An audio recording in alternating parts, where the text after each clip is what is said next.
Status আজকের দিনে খুব ভালো এবং অন্যান্য ডেভেলপ স্টেট থেকে অনেক বেশি। কারণ অন্য ভারতবর্ষের কোনো রাজ্যে কিন্তু নিজের ময়না আসলে দেওয়া হয় না, কিন্তু আসামের মধ্যে সেটা দেওয়া হয়। ফি ওয়েভার অনেকগুলি স্টেট আছে যেখানে ফি ওয়েভার দেওয়া হয় না।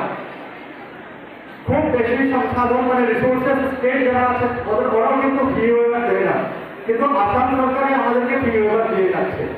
এবং সেটা বিশেষ করে যারা বিপিএল ক্যাটাগরি মানে যাদের পরিবারের এভারেজ ইনকাম 4 লাখ টাকার নিচে ওদেরকে দেওয়া হয় থাকে। আমরা এই বছর আমাদের অলমোস্ট 90% ছাত্রছাত্রীরা ফি ওয়েভারের জরিয়ে আমাদের এবং সেটা ব্যাংক অ্যাকাউন্টের সঙ্গে লিঙ্ক করে আসতে হবে আমাদের কাছে। বিগত দিনে হয়েছিল কি, তোমাদেরকে আমরা ফর্ম দিয়েছিলাম, তো তোমরা ফিল আপ করে আমাদেরকে ডকুমেন্ট সহ দিয়ে দিয়েছিলে। এই বছর সেটা হবে না, সেটা তোমরা তোমাদের ফর্ম ফিল আপ করবে, তোমরা সেটা পোর্টালে আপলোড করবে।